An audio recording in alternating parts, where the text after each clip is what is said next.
நேரம் 6 மணி. இலங்கை ஒலிபரப்பு கூட்டுத்தாபனம் செய்திகள். செய்தி ஆசிரியர் ஜெயரஞ்சன் யோகராஜ். வாசிப்பவர் இஸ்மாயில் பி மாரிஃப். முதலில் தலைப்புச் செய்திகள்.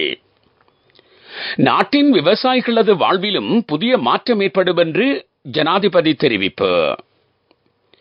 காசா பகுதியில் இடம்பெற்று வரும் மோதல்கள் காரணமாக பாதிக்கப்பட்ட சிறார்களுக்கு நிவாரணம் வழங்குவதற்காக ஜனாதிபதியின் ஆலோசனையின் பேரில் ஸ்தாபிக்கப்பட்டுள்ள விசேட நிதியத்திற்கு மேலும் நிதி உதவிகள் காத்தான்குடி பள்ளிவாசலிலிருந்து கிடைக்கப் பெற்றுள்ளன.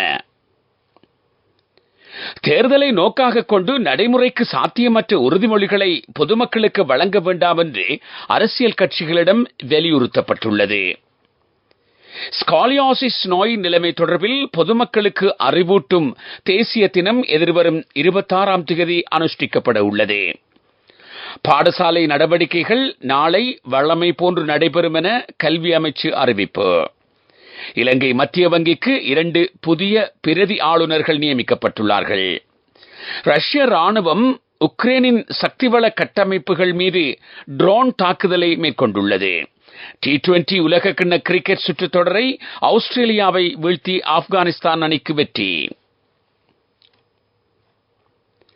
நாட்டின் பொருளாதாரத்தை மீள கட்டி எழுப்பவே தாம் நாட்டை பொறுப்பேற்றதாக ஜனாதிபதி ரணில் விக்ரமசிங்க தெரிவித்துள்ளார். நாட்டின் விவசாயிகளின் வாழ்விலும் புதிய மாற்றம் ஏற்படும் என்றும் குறிப்பிட்டார். விவசாய அமைச்சினால் நடைமுறைப்படுத்தப்பட்டுள்ள விவசாய நவீனமயமாக்கல் வேலை திட்டத்தின் கீழ் மட்டக்களப்பு கரடியனாறு பிரதேசத்தில் நிர்மாணிக்கப்பட்டிருக்கும் நிலக்கடலை பதப்படுத்தும் நிலையம் இன்று திறந்து வைக்கப்பட்டது. 55 மில்லியன் ரூபாய் செலவில் நிலையம் நிர்மாணிக்கப்பட்டுள்ளது. இதில் கலந்து கொண்டு உரையாற்றும் போதே ஜனாதிபதி இதனை தெரிவித்துள்ளார். இந்த நிகழ்வில் கலந்து கொண்ட ஜனாதிபதிக்கு தமிழ் கலாசார முறைப்படி வரவேற்பு அளிக்கப்பட்டது. நிலக்கடலை பதப்படுத்தும் நிலையத்தை திறந்து வைத்த ஜனாதிபதி அதன் செயற்பாடுகளையும் பார்வையிட்டார். அதனை அடுத்து விவசாயிகளுக்கு ஜனாதிபதியால் மடிக்கணினிகளும் வழங்கப்பட்டன. இதேவேளை மயிலம்பாவளி செங்கலடி பிரதேசத்தில் அமைந்துள்ள மாதுளை தோட்டத்தையும் ஜனாதிபதி பார்வையிட்டார். இந்த மாதுளை தோட்டம் 150 ஏக்கர் பரப்பளவில் அமைந்திருப்பதோடு 300 விவசாயிகள் இந்த பயிற்சிகையில் ஈடுபட்டுள்ளனர். விவசாயிகள் கடந்த வருடம் 1/2 ஏக்கர் மாதுளை விளைச்சலில் 36 லட்சம் ரூபாய் வரையிலான வருமானத்தை ஈட்டியிருந்தனர். காசா பகுதியில் இடம்பெற்று வரும் மோதல்கள் காரணமாக பாதிக்கப்பட்ட சிறுவர்களுக்கு நிவாரணம் வழங்குவதற்காக ஜனாதிபதி ரணில் விக்ரமசிங்கவின் ஆலோசனையின் பேரில் ஸ்தாபிக்கப்பட்டுள்ள விசேட நிதியத்திற்கு மேலும் நிதி உதவிகள் கிடைக்கப் பெற்றுள்ளன. காத்தான்குடி கிராண்ட் ஜும்மா முஸ்லிம் பள்ளிவாசல் மூலம் நிதியுதவி வழங்கப்பட்டுள்ளது என்று ஜனாதிபதி ஊடக பிரிவு தெரிவித்துள்ளது. அந்த வகையில் இதுவரை இந்த நிதியத்திற்கு கிடைக்கப்பெற்ற மொத்த நிதி உதவிகளின் தொகை 7 கோடி ரூபாவை தாண்டியுள்ளது. காத்தான்குடி பள்ளிவாசலின் நிதியுதவிக்கான காசோலை இன்று அந்த பள்ளிவாசலில் இடம்பெற்ற விசேட துஆ பிரார்த்தனையின் பின்னர் ஜனாதிபதியிடம் கையளிக்கப்பட்டது. இந்த சந்தர்ப்பத்தில் காசா பகுதியில் இடம்பெற்று வரும் மோதல் தொடர்பில் இலங்கை அரசாங்கத்தின் நிலைப்பாட்டில் எந்தவித மாற்றமும் இல்லை என்று ஜனாதிபதி இந்த சந்தர்ப்பத்தில் வலியுறுத்தினார். 5 வருட காலத்திற்குள் பலஸ்தீன ராஜ்யம் ஸ்தாபிக்கப்படல் வேண்டும், காசா பகுதியில் அப்பாவி மக்கள் கொல்லப்படுவதை வன்மையாக கண்டிப்பதாகவும் ஜனாதிபதி தெரிவித்தார். இத்தகைய மிலேச்சத்தனமான தாக்குதல்களுக்கு எந்த விதத்திலும் இடமளிக்க முடியாதென்று அவர் குறிப்பிட்டார். சட்டவிரோத மீன்பிடி செயற்பாட்டில் ஈடுபட்ட 22 மீனவர்களை கடற்படையினர் கைது செய்துள்ளனர். இதன்போது மீன்பிடி நடவடிக்கைகளுக்கு பயன்படுத்திய 3 படகுகளும் கடற்படையினரால் தமது பொறுப்பில் எடுத்துக் கொள்ளப்பட்டது. யாழ் கடற்பரப்பில் மீன்பிடியில் ஈடுபட்டிருந்த வேளையில் இவர்கள் கைது செய்யப்பட்டுள்ளனர். இதேவேளை கட்பெட்டி பகுதியில் ஒரு தொகுதி போதைப் பொருள் மீட்கப்பட்டுள்ளதாக போலீசார் தெரிவித்துள்ளனர். நீங்கள் கேட்டுக்கொண்டிருப்பது இலங்கை ஒலிபரப்பு கூட்டுத்தாபனத்தின் செய்திகள்.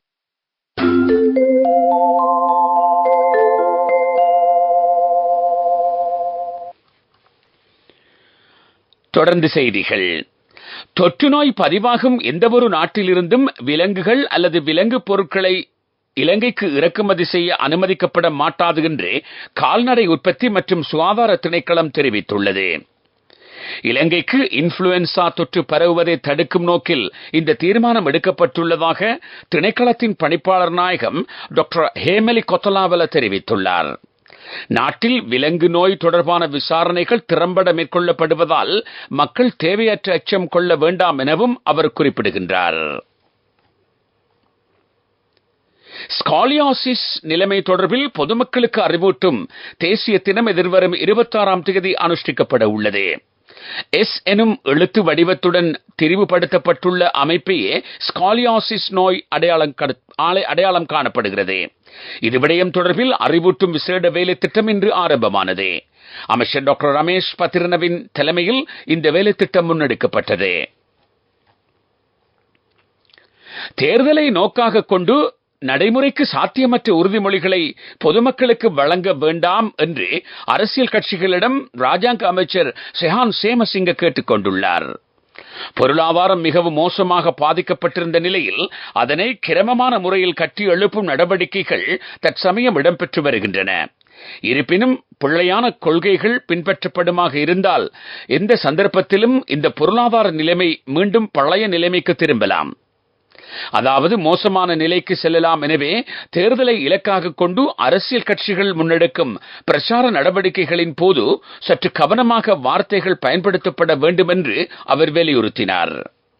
இதேவேளை ஜெயகமோ ஸ்ரீலங்கா வேலை திட்டம் அம்பாறை மாவட்டத்தில் 2வது நாளாக அமைச்சர் மனுஷ நாணயக்கார தலைமையில் இடம்பெற்று வருகிறது. அங்கு அரசாங்கம் பொருளாதார மீட்சிக்காக முன்னெடுத்து வரும் வேலை திட்டங்கள் குறித்து அமைச்சர் விளக்கி கூறினார். ஸ்மார்ட் யூத் கிளப் எனும் புதிய வேலை திட்டம் இன்று அமைச்சர் தலைமையில் ஆரம்பித்து வைக்கப்பட்டது. இலங்கை மத்திய வங்கிக்கு 2 புதிய பிரதி ஆளுநர்கள் நியமிக்கப்பட்டுள்ளனர். ஏஏஎம் காசிம் மற்றும் ஜேபிஆர் கருணாரட்ன ஆகியோரே இவ்வாறு நியமிக்கப்பட்டுள்ளனர். இவ்விருவருக்கும் நிதித்துறை தொடர்பில் நீண்டகால அனுபவம் உள்ளது.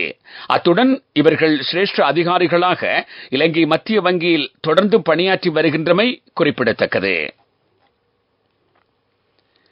இலங்கை ஒலிபரப்பு கூட்டுத்தாபனத்தின் சிரேஷ்ட அறிவிப்பாளரும் தயாரிப்பாளருமான மஹ்ரூப் மொஹிதீன் இன்று காலமானார். முதல் தர அறிவிப்பாளரான இவர் இலங்கை ஒலிபரப்பு கூட்டுத்தாபன முஸ்லிம் சேவைக்கு நீண்ட காலமாக பங்களிப்பு வழங்கி வந்தார். 1968ஆம் ஆண்டில் கொழும்பில் பிறந்த மஹ்ரூப் மொஹிதீன் 2000ஆம் ஆண்டில் இலங்கை ஒலிபரப்பு கூட்டுத்தாபனத்தில் இணைந்து கொண்டார்.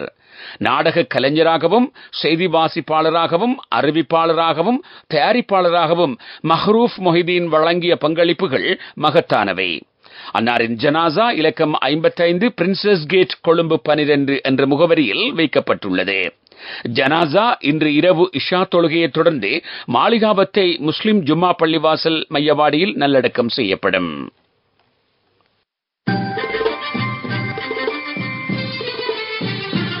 பிரதான செய்தி வழங்குவோர் ஒவ்வொரு வீட்டிலும் இருக்க வேண்டிய வீட்டு வைத்தியர் சித்தாலேப.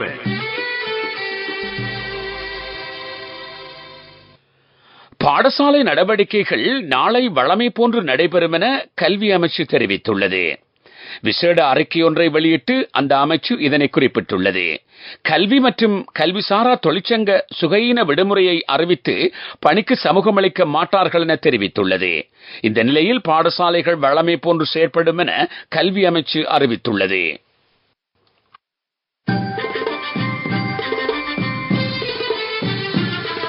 பிரதான செய்தி வழங்கியோர் ஒவ்வொரு வீட்டிலும் இருக்க வேண்டிய வீட்டு வைத்தியர் சித்தாலேப.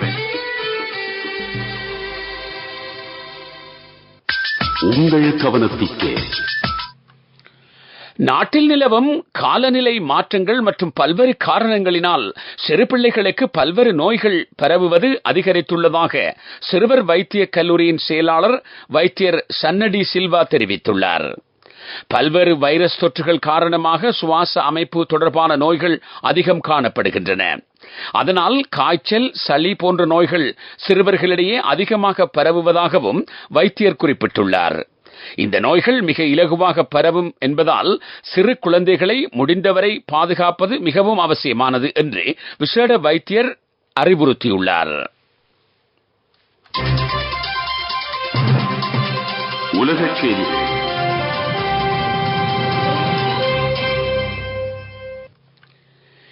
ஜப்பானின் ஒகினாவா மாவட்டத்திற்கான போராட்டம் இடம்பெற்று 79 ஆண்டுகள் நிறைவை முன்னிட்டு இடம்பெற்ற விசேட நிகழ்வில் ஜப்பான் பிரதமர் கிஷிடா ஃபூமியோ உரையாற்றினார். அவர் அங்கு கருத்து வெளியிடுகையில் யுத்தத்தின் காயங்களையும் விரிசல்களையும் சீர் செய்வதற்கு தாம் கிரமமான முறையில் நடவடிக்கை எடுத்து வருவதாக தெரிவித்தார். 79 வருட பூர்த்தியை முன்னிட்டு ஒகினாவா மாவட்டத்தின் இட்டோமான் நகரில் விசேட நிகழ்வு ஒன்று ஒழுங்கு செய்யப்பட்டிருந்தது. 2ஆம் உலக மகா யுத்தத்தின் போது ஒகினாவா மாவட்டம் யுத்தத்தின் அகோரத்தை எதிர்கொண்டது என்று ஜப்பான் பிரதமர் தெரிவித்தார். ரஷ்ய ராணுவம் உக்ரைனின் சக்திவள கட்டமைப்புகள் மீது ட்ரோன் தாக்குதலை மேற்கொண்டுள்ளது. ஏவுகணை தாக்குதல்களும் மேற்கொள்ளப்பட்டதாக சர்வதேச செய்திகள் தெரிவிக்கின்றன. யுக்ரைனின் தென்பகுதி பிராந்தியமான சபேரிஷியா பிராந்தியத்தின் சக்திவள கட்டமைப்புகள் மீது பாரிய தாக்குதல் நடத்தப்பட்டுள்ளது. அதேவேளை அந்த பிரதேசத்தில் உள்ள பல கட்டடங்களுக்கும் சேதம் ஏற்பட்டுள்ளது. அபிவிருத்தி செய்திகள். தனியார் பல்கலைக்கழக மாணவர்களுக்கான வங்கிக் கடன் தாமதத்தை நிவர்த்தி செய்வதற்கு துரித நடவடிக்கை எடுக்கப்படும் என்று கல்வி அமைச்சர் சுஷில் பிரேமஜயந்த தெரிவித்துள்ளார். இது தொடர்பில் இலங்கை வங்கியின் தலைவர் மற்றும் முகாமையாளருடன் கலந்துரையாடியுள்ளதாக அமைச்சர் குறிப்பிட்டார். தனியார் பல்கலைக்கழகங்களுக்கு அனுமதிக்கப்படும் மாணவர்களுக்கு வழங்கப்படும் வங்கிக் கடன்கள் தாமதத்துக்குள்ளாகியுள்ளமை தொடர்பில் பாராளுமன்றத்தில் எழுப்பப்பட்ட கேள்விக்கு அமைச்சர் பதிலளித்து உரையாற்றுகையில் இந்த விடயங்களை குறிப்பிட்டார். விளையாட்டுச் செய்திகள். T20 உலகக்கிண்ண கிரிக்கெட் சுற்றுத் தொடரில் இன்று காலை நடைபெற்ற போட்டியில் ஆப்கானிஸ்தான் அணி ஆஸ்திரேலிய அணியை தோற்கடித்து வரலாற்று வெற்றியை பதிவு செய்துள்ளது. போட்டியில் முதலில் துடுப்படுத்தாடிய ஆப்கானிஸ்தான் அணி 20 ஓவர்களில் 6 விக்கெட்டுகளை இழந்து 148 ஓட்டங்களை பெற்றது. 149 ஓட்டங்கள் என்ற வெற்றி இலக்கை நோக்கி துடுப்படுத்தாடிய ஆஸ்திரேலிய அணி 19.2 ஓவர்களில் சகல விக்கெட்டுகளையும் இழந்து 127 ஓட்டங்களை மாத்திரம் பெற்று தோல்வியடைந்தது. இதன் மூலம் அரையிறுதிச் சுற்றுக்கு செல்லும் வாய்ப்பை ஆப்கானிஸ்தான் அணி தக்க வைத்துள்ளது. ஆஸ்திரேலிய அணிக்கு எதிராக ஆப்கானிஸ்தான் அணி பெற்ற முதலாவது வெற்றி இதுவாகும். இதேவேளை சுற்றுத்தொடரின் மற்றொரு போட்டி இன்றிரவு 8 மணிக்கு நடைபெற உள்ளது. போட்டியில் இங்கிலாந்து மற்றும் அமெரிக்க அணிகள் மோத உள்ளன. வர்த்தக செய்தி. அனுசரணை. பட்டதாரியாகும் போது, திருமணத்தின் போது, குழந்தை பிறப்பின் போது மற்றும் 25வது திருமண ஆண்டு நிறைவின் போது 50,000 ரூபாய் வரை விசேட அனுகூலங்கள். மாதாந்தம் 12,500 ரூபாய் வீதம் சேமித்திடும் ஸ்ரீ சேவிங்ஸ் சாம்பியன்களுக்கு மேலும் பணப்பரிசுகள். 1,60,000 மில்லியன் ரூபாய் பெறுமதியான திரைசேரி உண்டியல்கள் ஏல விற்பனை ஊடாக வழங்கப்பட உள்ளதாக இலங்கை மத்திய வங்கி தெரிவித்துள்ளது. எதிர்வரும் 26ஆம் தேதி ஏல விற்பனை நடைபெற உள்ளது. இவை 92, 182, 364 நாட்களை முதிர்வு நாட்களாக கொண்டவையாகும். பட்டதாரியாகும் போது, திருமணத்தின் போது, குழந்தை பிறப்பின் போது மற்றும் 25வது திருமண ஆண்டு நிறைவின் போது 50,000 ரூபாய் வரை விசேட அனுகூலங்கள். மாதாந்தம் 12,500 ரூபாய் வீதம் சேமித்திடும் ஸ்ரீ சேவிங்ஸ் சாம்பியன்களுக்கு மேலும் பணப்பரிசுகள். பொருளாதார செய்திகள். அனுசரணை. அவசரத்தில் அங்கும் இங்கும் வைக்க வேண்டாம் தங்கமே. இப்போது தங்கப்போனுக்கு அதிகூடிய முப்படம். அலையுங்கள் 0115-880-400. LOLC ரன்சவி தங்க கடன் சேவை. பாதுகாப்பாக வைத்திருக்கும் நகைகளை அவசர தேவைக்கு வைக்கவிட.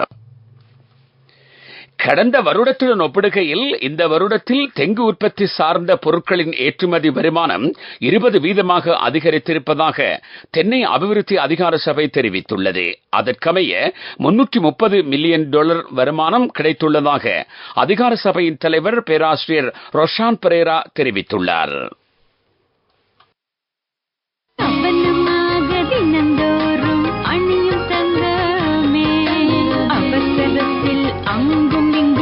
வைக்க வேண்டாம் தங்கமே. இப்போது தங்கப்போனுக்கு அதிகூடிய முப்படம். அலையுங்கள் 0115-880-400. LOLC ரன்சவி தங்க கடன் சேவை. பாதுகாப்பாக வைத்திருக்கும் நகைகளை அவசர தேவைக்கு வைக்கவிட.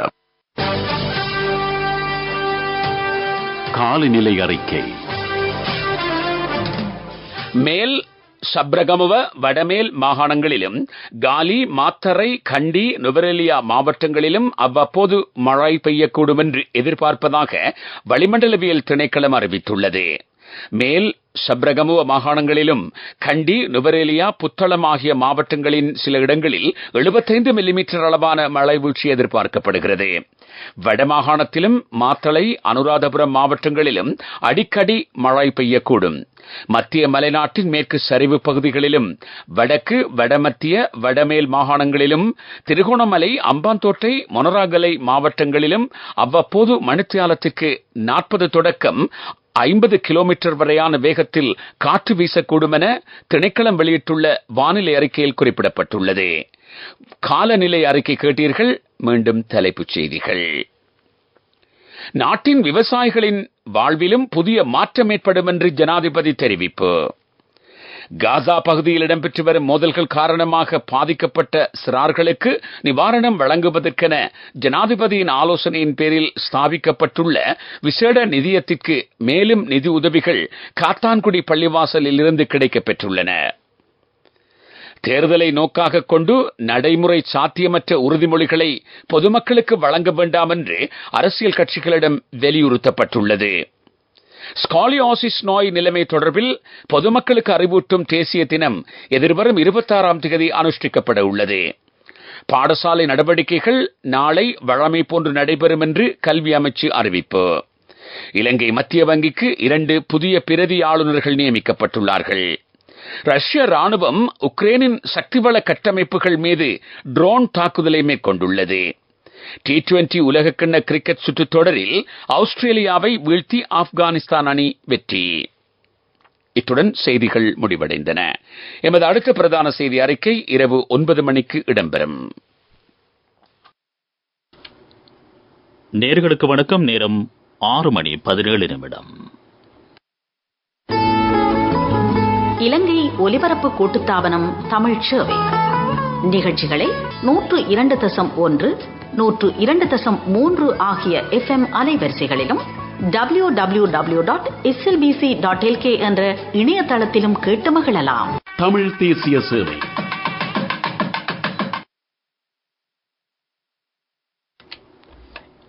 இலங்கை ஒலிபரப்பு கூட்டுத்தாபனம் தேசிய சேவை. மரண அறிவித்தல் ஒன்று. இலங்கை ஒலிபரப்பு கூட்டுத்தாபன சிரேஷ்ட அறிவிப்பாளரும் முஸ்லிம் சேவை சிரேஷ்ட நிகழ்ச்சி தயாரிப்பாளருமான அல்ஹாஜ் மஹ்ரூப் மொஹிதீன் அவர்களது மரண அறிவித்தல்.